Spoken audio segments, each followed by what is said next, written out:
Hello, welcome to Healing Fire. My name is Judy. Thank you so much for joining the channel and being here. I really appreciate everyone.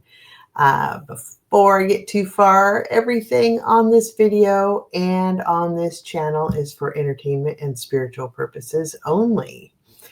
I do have spaces available for readings between now and the end of the year. So if you would like to book a reading session, please contact me. My contact information is in the description.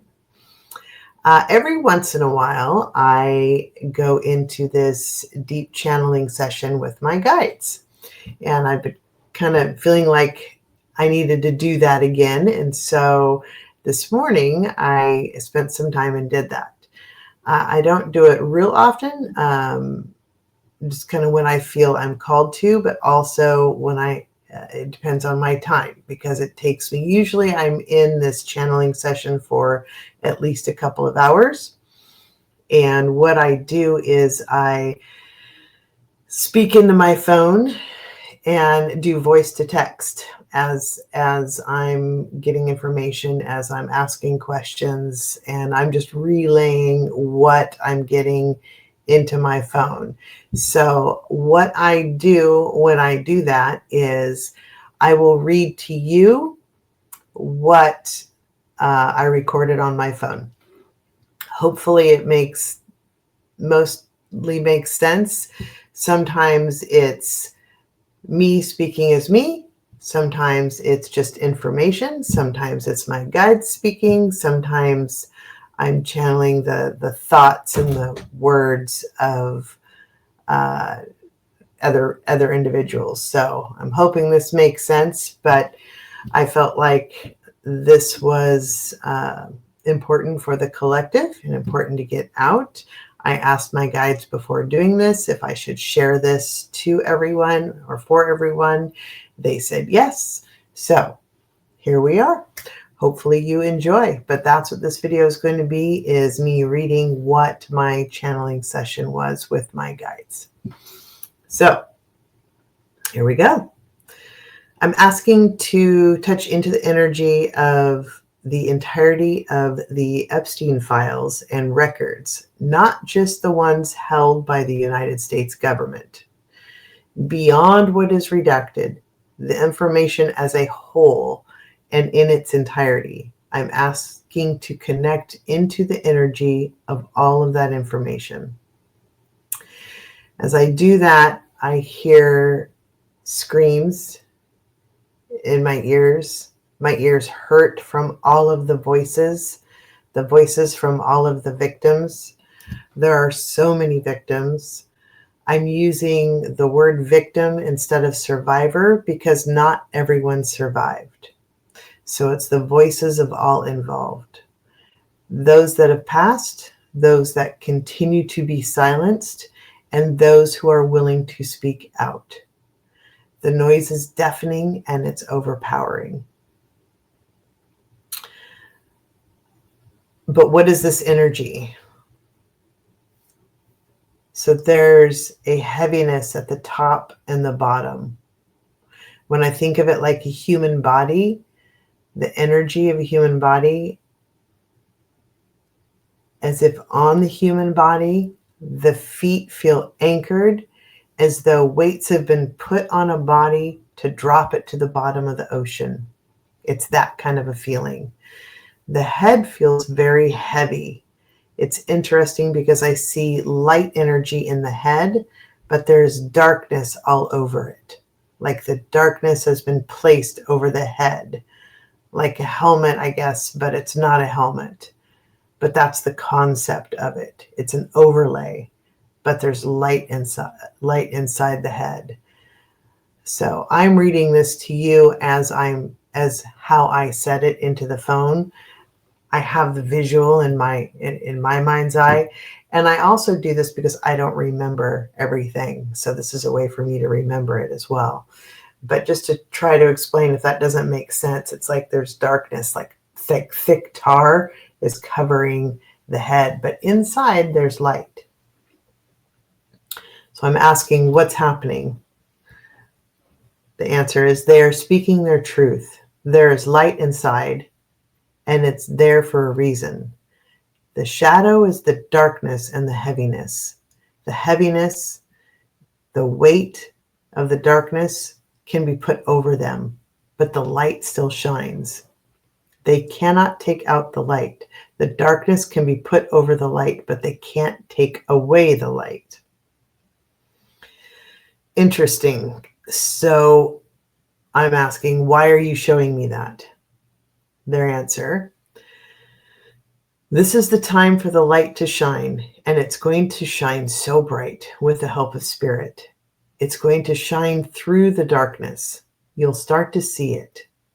Like in the movies, when you see light coming through cracks in a wall, that's what this is. The light is going to shine through the cracks of the darkness. So the darkness is going to try, and has been trying for years, to cover the light, to silence it, to remove it by whatever means necessary. But this is the time. This is the time for the light to shine through and expose the darkness that is fake. The darkness is not real. The cracks are going to get bigger. The light is going to continue to shine, and it's going to burst and completely break apart the darkness. It's going to fall away. I ask, how is this going to happen? I'm being shown this at the head of an energetic body, as if it were a person. At the head, because Spirit is involved in this. And this is our crown chakra, where we connect with Spirit. This is part of the plan. It may feel like evil wins, but it doesn't last forever. It never lasts forever. There's always an end to evil. Eventually, light always shines through, because it's not real. It's a facade. It's like frosting over a cake. The whole cake is not the frosting. It's just what covers the cake. But the cake is the true treat inside. Frosting, even if it's bitter, can always be scraped off.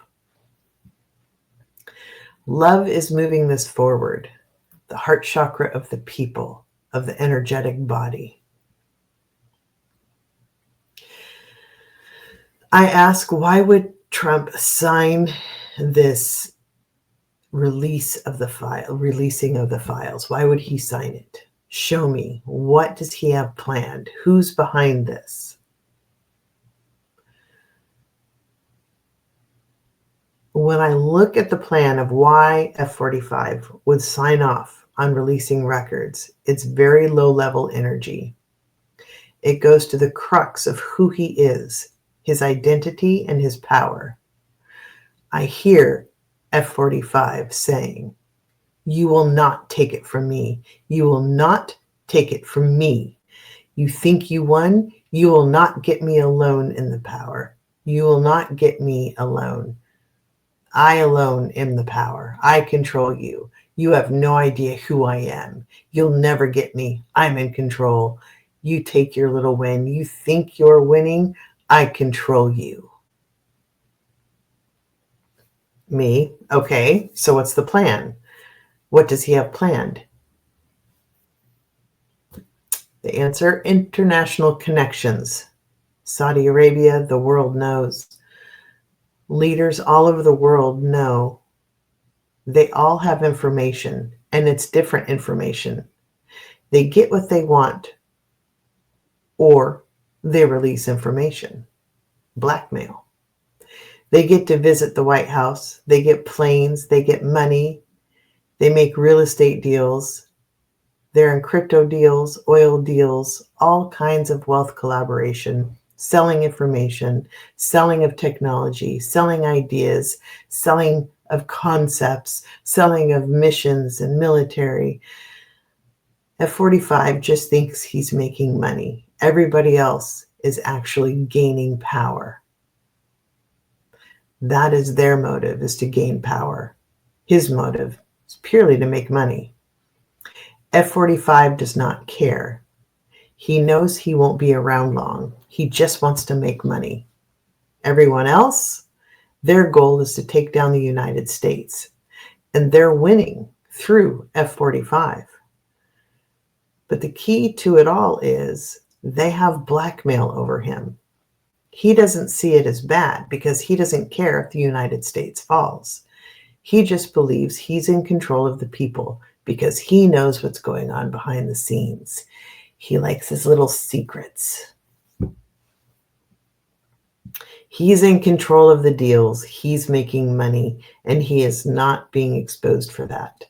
That's a complete and total win from his perspective. He's not being exposed, and he's making money. The other countries know that. That's all it takes to bribe him or to get their way with him. Meanwhile, they are amassing immense power, knowledge, and wealth for the long-term goal of taking over the United States. Our country is at extreme risk of being taken over. F-45 does not care. He just wants to make money and make sure that the actual information does not get released. He knows his family will be safe. His golden child, his daughter, is safely tucked away with Jared Kushner, who does business with the Saudis. She will be kept safe. Everything else, he doesn't care. The information we get from whatever is released is nothing. So much has been burned, flushed, removed, buried, or sold. He doesn't care. Whatever is left is nothing. They can refuse to show parts because it's child porn or caught up in litigation or other delay tactics that may come out that keeps us distracted. The real news are the business behind the deals that went on behind the scenes, how high-level wealthy people run the countries of the world. This was nothing more Epstein Island. It was nothing more than a summer country club type of place that they would all connect and do business with. It was like a fun resort where they all connected and did business. It's like going to play golf with your networking buddies. That's basically what it was. It meant nothing to them. It's important to the people, but that's not the real story. Like golf isn't the story when you're networking with your buddies on the golf course. It's the business that happens behind the golf. That's the story. The sex is not the story. It's the business that happened behind the sex. That is the story. It is the story for the victims. It is important for the people of this country who don't want pedophiles in office. However, there's more to the story. It's the business that happened behind the scenes. That is the bigger story. And these are the bigger stories because it's how countries are made and broken. Entire countries, the entire financials of the world. That's how deals are made. This is a complete wag the dog scenario. That is the true information that he doesn't want out. Remember, he was a Democrat. He was a Democrat first and during the time of this. And he's saying, investigate the Democrats. It's not just Democrats who are guilty. It's his way of distracting. Back to me. Okay, now I'm being shown evil. Why? What do you have to say? Why are you here? All I see is an evil head floating around.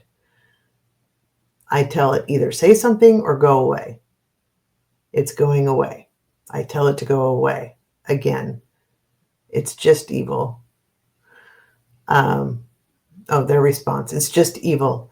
It's pervasive throughout all of this. That's it. Light is shining through the cracks. It is showing through the evilness of all of this. Is it enough to bring it all down? Show me. That's my question. Is it enough to bring it all down? Show me. Show me the energy of the cracks coming through the wall. Their identity, who they are in this world, how important they feel they are. This is the answer. the cracks. Okay, sorry. I'm trying to decipher my words as I'm reading it to you guys. Is it enough to bring it all down? I'm asking, show me the energy of the cracks coming through the wall. Their answer is, it's their identity, who they are in this world, how important they feel they are. They get great joy out of power. They get great joy out of connections, out of knowing the who's who. It makes them feel important by association. There will be guilt by association as well. Once bits and pieces start to fall off the wall, like plaster on a wall, once the bits and pieces start to fall off the wall, if there are cracks in the wall and the evil, like plaster that covers the wall, once bits and pieces start to fall off, more light from behind it is exposed. And pretty soon, it just keeps falling down in bits and it all falls down. There will be pieces that will remain around the world, though. But here in the United States, pieces will fall. They don't have control over us yet, though. They think they do. The way that the United States is established, it's not like any other country. It's not as easy to take over.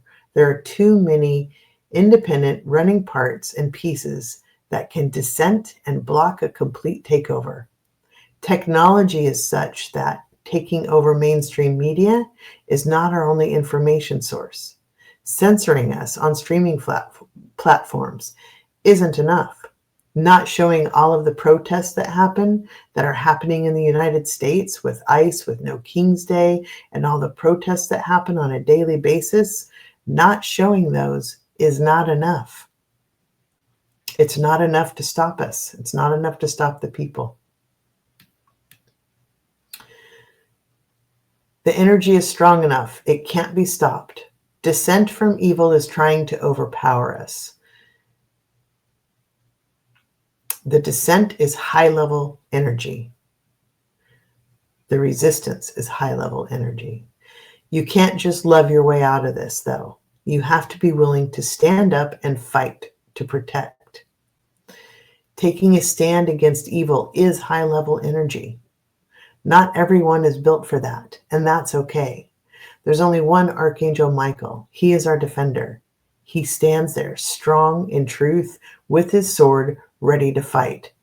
There's also Archangel Gabriel, our great messenger. There's also Archangel Raphael, our great healer. Do you see? Everyone has a job. Everyone has a different job. You can be a messenger. You can be a healer. You can be a fighter. Standing against evil is fought on many fronts, and it's all high-level energy. Those that tell you not to fight, those that tell you not to stand in your truth, have been gaslit themselves and are trying to gaslight you. Some need to fight. Spirit knows not everyone can have that role. There are many roles in this fight. There are many roles that can stand up against evil, and it's all coming together, causing the light to shine through the cracks. We all need to stand up. However, we are all called, and in whatever way we can keep shining bright. The plaster bits and pieces are getting ready to fall off. He doesn't care about the information that will be released because he's safe. It's not what he's truly trying to hide. Then I see evil again. What he's truly trying to hide, the business deals that went on behind the scenes. People already have court records of his assaults towards women and children. People are willing to ignore it. He doesn't care. He feels untouchable. He has anger towards the people. He literally does not care. We are nothing to him. He has control. He will tell us what we are going to think. He will tell us what we are going to do. How dare we question him? This is his mindset. How dare we question him? He is in power and control. He will determine the information that is revealed. He will be revered and does not care about dissent. I hear F-45 again. You petulant children, you nothingness, you are nothing. I am great, I am powerful. You are nothing. You are nothing to me. I am powerful. I keep making money. I keep making deals. You cannot touch me. I am powerful. I hold all of the power. He's very one-track minded, I'll give him that. Meanwhile, other powerful players see him as a simpleton, easy to control with blackmail, real estate deals, and by allowing him to make money. It's literally all he cares about, keeping the blackmail out of the press, letting him make real estate deals, and letting him believe that he can make money. Meanwhile, he literally is handing other countries like Saudi Arabia the United States on a silver platter, serving us up like a fine meal to them, and he does not care. He has no regard for us. He does not care. He loathes us. He has absolute contempt for us, for the people. He knows he needs to pretend to have just enough power or just enough care for us to keep his power, so that he can have just enough power to stay president, so he can keep making money and keep making real estate deals. Literally, that's all he thinks about. He doesn't care if we're taken over when he's gone. He feels we deserve it. He does not care. He hates us, all of us. He cares about not having information released. He cares about making real estate deals, making money, and knowing that his daughter is taken care of because she's connected with Jared Kushner, who's connected with Saudi Arabia. He knows she'll be fine.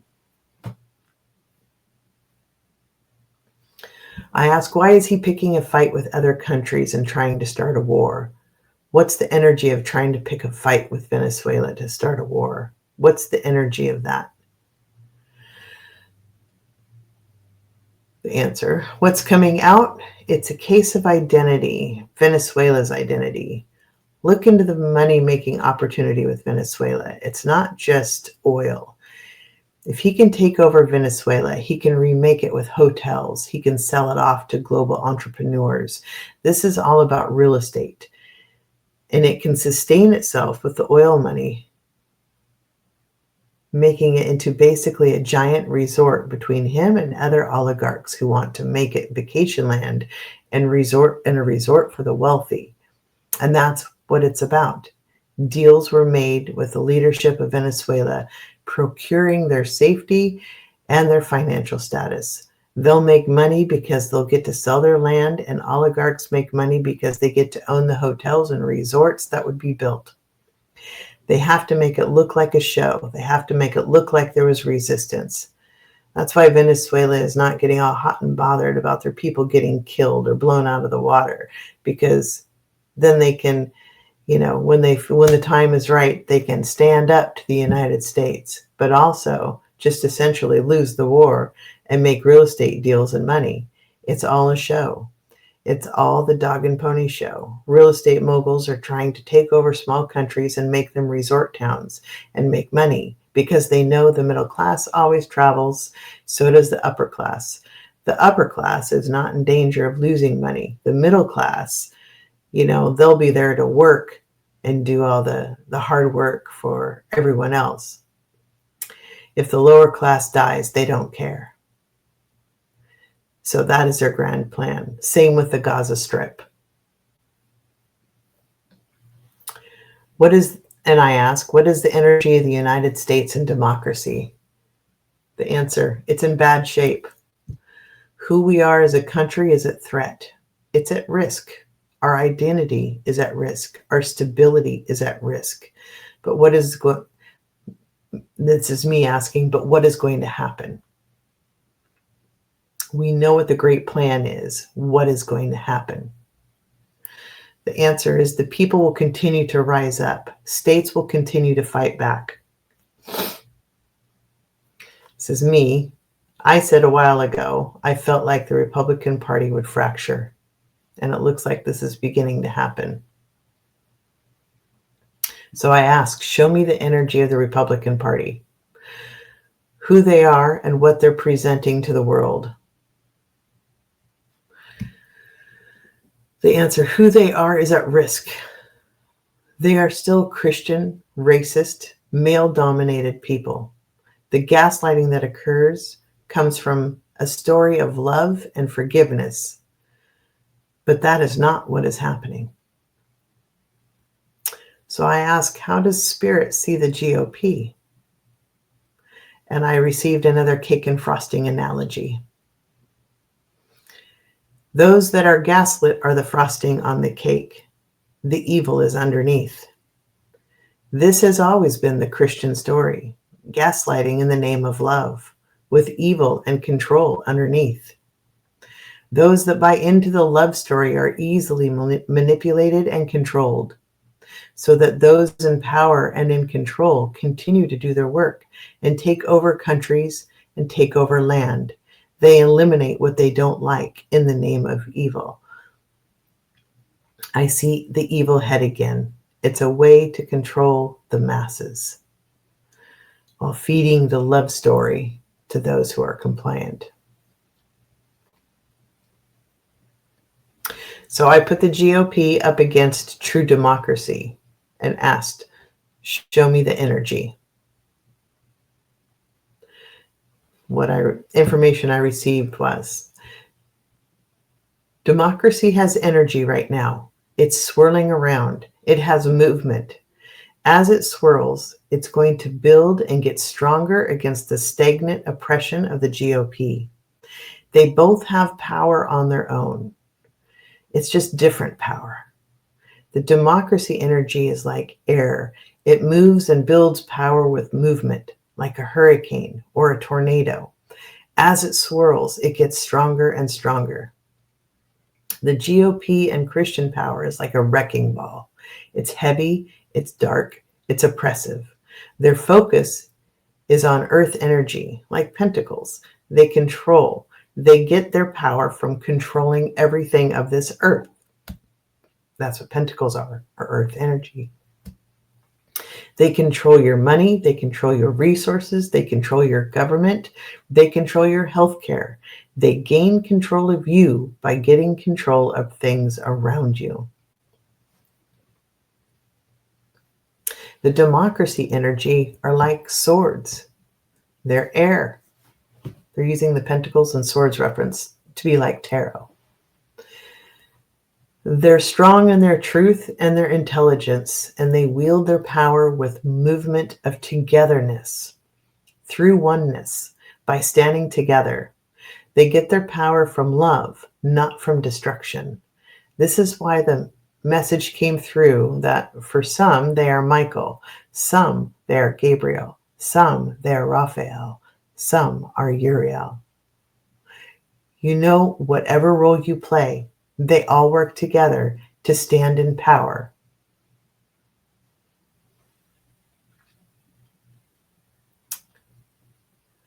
The GOP is like a gut bomb when you eat something heavy. It just sits there. It's stained, it's dark, it's heavy energy. It's a wrecking ball. It gains power through destruction, but destruction is temporary. It can't keep power by destroying everything. Pretty soon, they literally destroy themselves because they destroy all the people that would support them financially. You can't destroy the people and expect the people to have resources to continue to lift you up if you want to build resorts. People have to be doing well enough financially to feel they can visit those resorts and spend money at those resorts.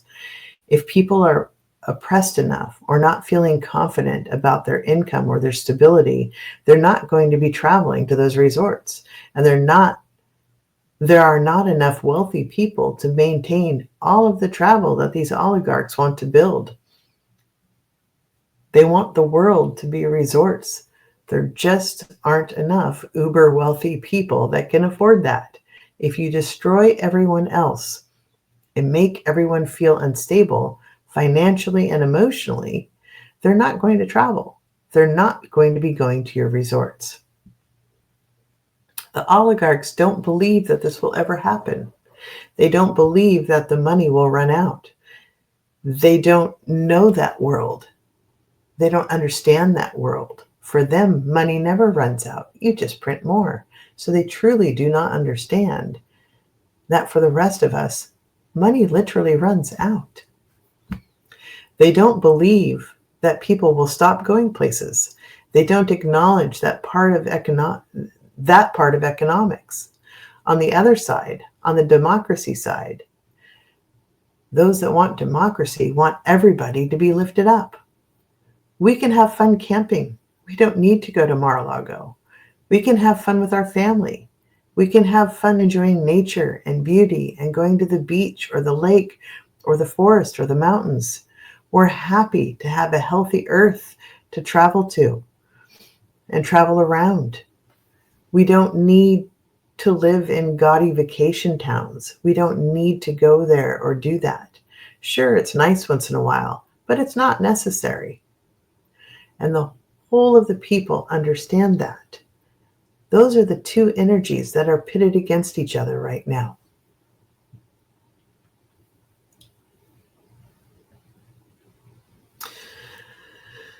So I ask, what is the future energy of the United States and our outcome?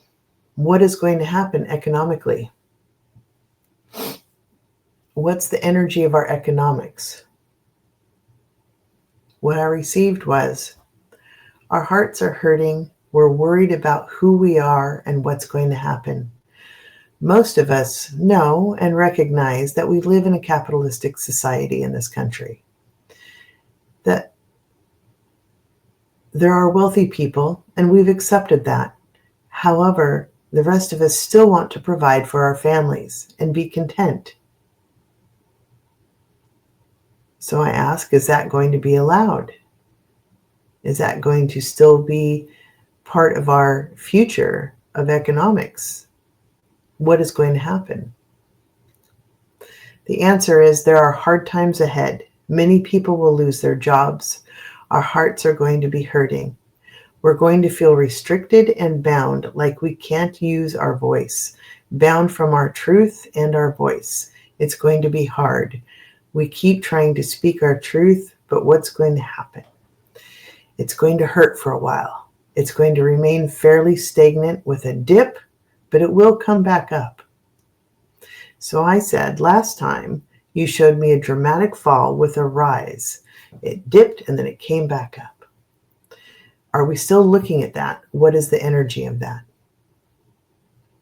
The answer I received, there's going to be a drop as a whole, as a collective. We will be okay.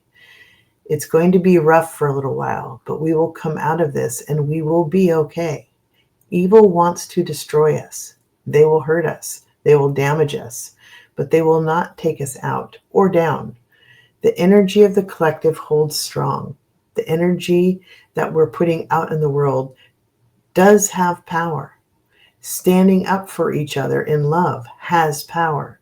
Continuing to fight back and shine a light on the evil has power. Continuing to use our voice and speak out has power. It is why the members of government are starting to change their tune, because the will of the people have spoken. Even those that call themselves Republican are speaking out and not happy with the direction that things are going. This is causing the members of government to realize that the oligarchs don't necessarily have their backs and cannot keep them in their power, which is what they want. This is all about money and power. Politicians are all about money and power. The GOP has been controlled by evil through the promises of power and threats of removing them from power. Financially, emotionally, strategically, physically, threats against their families, threats to show the world who they really are, and the will of the people, the swords that stand strong in truth and air swirling and gaining momentum, gaining power. We are the hurricane. The hurricane continues to grow, and this will save us.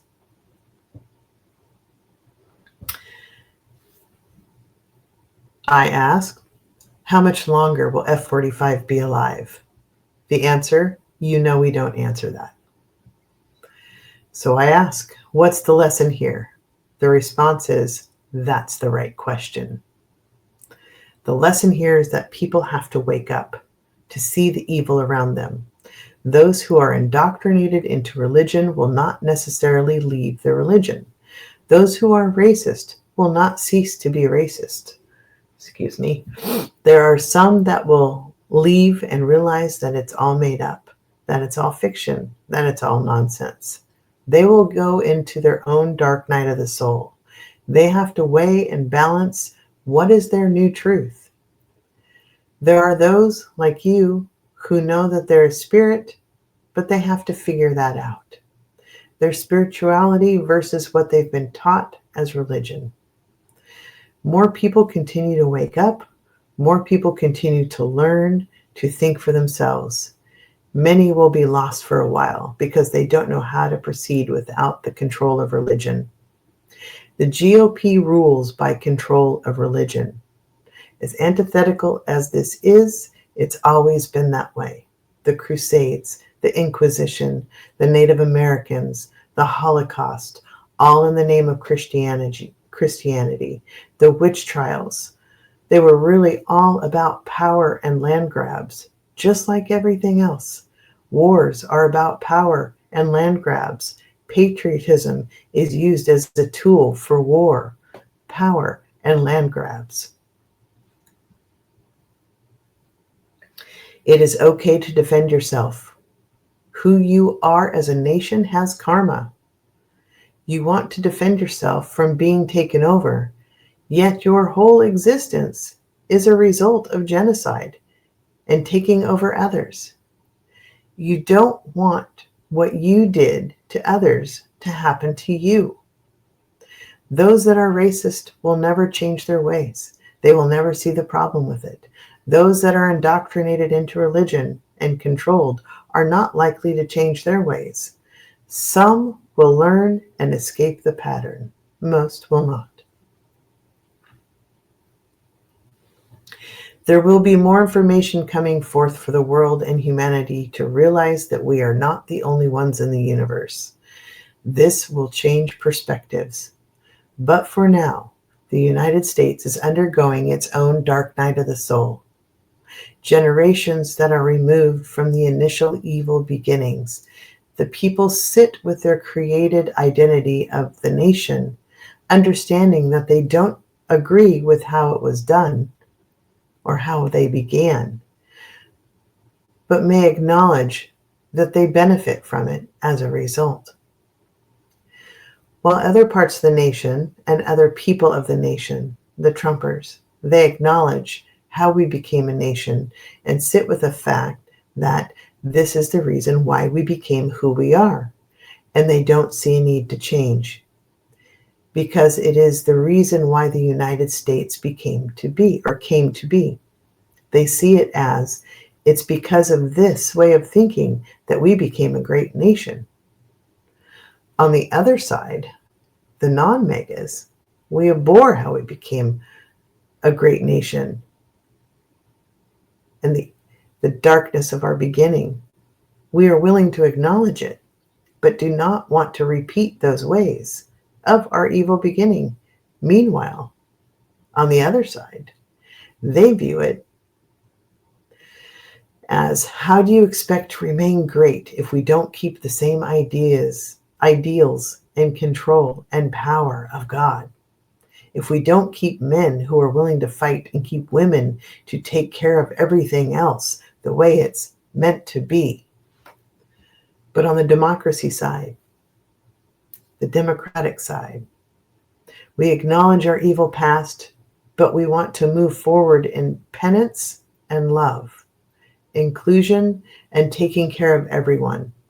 We know we had an evil beginning, but that doesn't mean we have to stay that way. We can move forward in love and still protect ourselves. It is who we are. We get to choose what our story is moving forward. That is the energy. That is pervasive right now. That is the energy that is swirling and building momentum. It will continue to grow. How we view our past and how we embrace it as we move to the future. I asked, will the evil be taken down? Will it be removed? Will it always remain? The answer, there will always be people who see life through a wrecking ball lens, believing that power and control remains the way you keep your existence, and that by not being a wrecking ball, we put ourselves at risk. They rule through fear, control, power, and hate, but believe that this is why we are who we are. They are not entirely wrong. This is why we are a country, by being a wrecking ball. The story of hate and control is why we are who we are. However, they've lost the narrative of who we want to be moving forward, that the people want to be better than that. We can't rectify the past, but we can move forward and be better. They see it as weakness. They live life through fear and hate mongering, with a story of love, using the fables of religion as their weapon of choice. But that is not the way forward. That is not who we will be moving forward. This is our dark night of the soul, acknowledging the sins of the past while promising to be better. It is the future we will win. The people will win. The hurricane force energy of democracy will win. We'll simply blow them out of the water with hurricane force winds. I asked, what is the final message for the people, for the collective? The answer, love wins. Acknowledge your past. Make a plan for the future. Use your energy. Keep building it.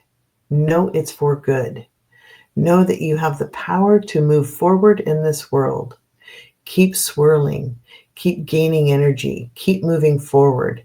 The energy and the momentum of the hurricane of the people will literally blow them out of the water, setting the stage as an example for the rest of the world to follow suit. Stay in love. Stay in power. Be strong together. Keep standing up. Keep speaking out. It is making a difference. It will continue to make a difference, and it will move you forward through your dark night of the soul. Before coming on and recording this, I wanted to look up more information about Venezuela and what's going on. Other than them having oil, I really didn't know much. This is what I found. I looked into the oligarchs in Venezuela regarding real estate ventures, and here's what I got. 1, the most prominent current foreign agreements between Venezuela and a major country, Russia. Current Russia-Venezuela agreements are focused on strategic and economic cooperations. Energy and mining, there are joint investments in energy, gas and mining, oil and natural gas.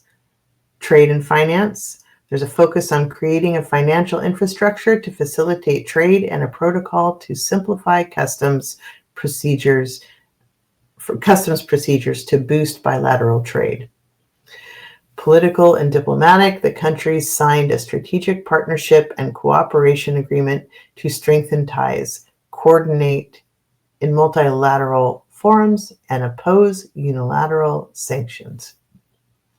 2, Venezuelan oligarch real estate activity. A oligarch refers to the portmanteau of Bolivarian,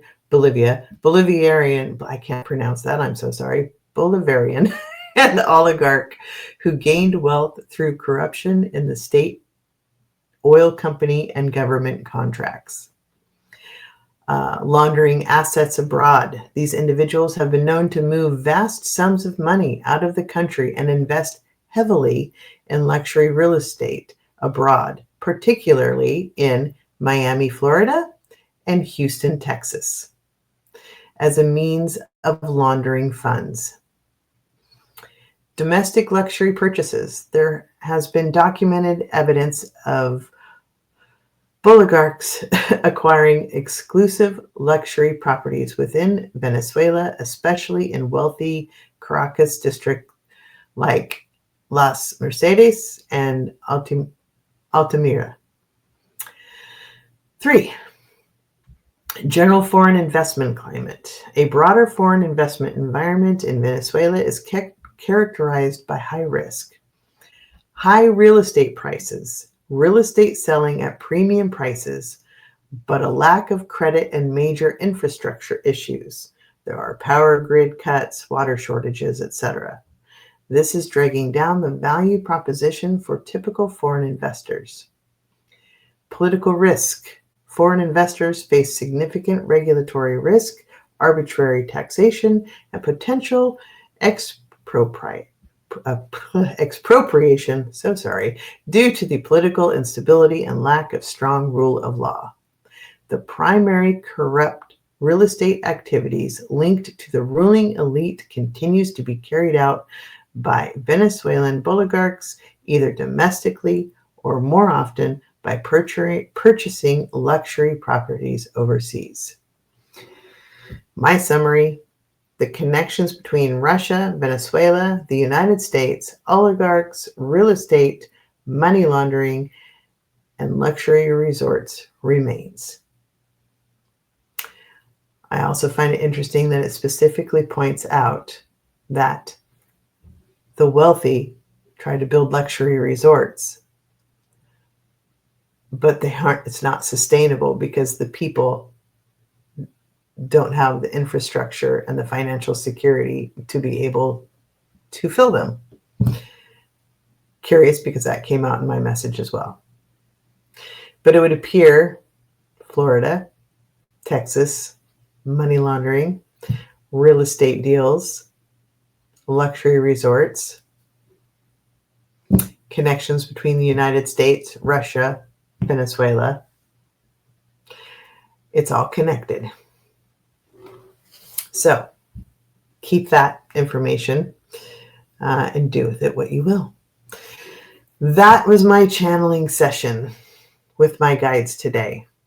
I know it was a lot of like run-on sentence information because I was literally just speaking as it was coming to me. And a lot of it was repetitive because they're just giving me information and I'm saying it as I'm getting it. So hopefully it made sense. That's what I got. I asked if I should relay it out to you all, to the collective, and they said yes. So there you go.